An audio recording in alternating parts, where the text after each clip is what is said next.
So, you want to quit nicotine? What if I told you quitting nicotine is incredibly easy? Like so easy, what if I told you nicotine has 0 withdrawals when quitting? Stay tuned. Now, the problem smokers face when trying to quit is the terrible, terrible withdrawals. Or so you thought. Picture a child playing with a toy. Now, what happens when an adult takes away the toy from the child? The child starts to cry, throw a tantrum, and cause a scene. We adults are no different than children in some circumstances. The child thinks the toy gives them pleasure, and when pleasure is taken away from us, we begin to go mad. Now, the reason you couldn't quit in the past is because you associated nicotine with pleasure. Of course, you were never successful when trying to quit in the past. It's hard giving up the things we think we love in life. Now, what if I told you nicotine gives you 0 pleasure and actually adds on to your misery? If I can prove to you nicotine is not addicting, nor does it give you any type of pleasure, it will be easy to quit, right? The first time you inhaled nicotine ever, a little teeny tiny nicotine worm was created in your body. This worm only eats nicotine, nothing else.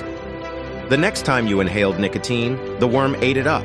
As the months went on, the nicotine worm got bigger and bigger, leading to a bigger appetite, causing you to smoke more.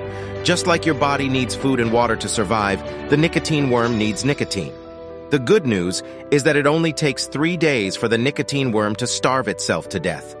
During those 3 days, your brain will tell you to smoke because your brain thinks that the nicotine worm is an important function in your body. Your brain doesn't know any better, but you do. Your brain will just remind you, hey, the nicotine worm is dying. Please feed it.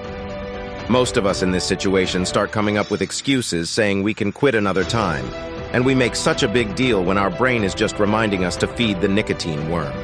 We build up a whole list of reasons why we should vape and then cave. To prove to you nicotine isn't addictive, picture this. It's 3 a.m., you're sleeping when all of a sudden your throat is dry and you wake up. You're super thirsty, so you gulp down some water and go back to sleep. What just happened here? Your body was in so much pain without water that it literally woke you up in the middle of the night to drink water. Have you ever woke up at 3 a.m. craving nicotine? Absolutely not. You may have smoked at 3 a.m. when you were already up at that time, but your body will not wake you up for a nicotine craving because nicotine is not addicting. Picture this, you're driving, and it's a hot summer day, and all of a sudden you're thirsty. You look in your car and you don't have water. Do you panic? Start yelling at people? Absolutely not. You simply tell yourself, I'll drink water when I arrive at my house. Now, what happens when you run out of nicotine in the middle of driving? You go into a full panic. You stop everything you are doing and go buy nicotine. So the thing that caused you to wake up in the middle of the night, not enough water allowed you to remain calm, but nicotine made you panic. Interesting. I suppose you think nicotine causes pleasure, that's why you panic without it. Nicotine, when used, creates a buzz, or how I like to say, dizziness. Nicotine is no different than spinning around in a circle 30 times. Wouldn't you say? So why does it feel so good? Because the nicotine worm is being fed, that's why. Ask any heroin addict, do they like sticking a needle in their arm? They will all say, I love putting a needle in my arm because I'm about to feel good. The buzz is the result of the nicotine worm burping, aka it's full. That's why you feel great, because the nicotine monster is fed.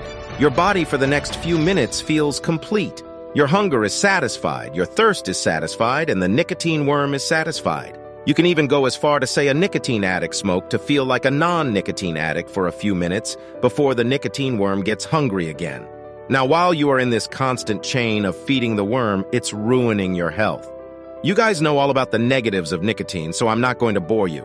In conclusion, nicotine doesn't cause any pleasure and is not addicting. The nicotine worm will starve to death in 3 days, and that will be all.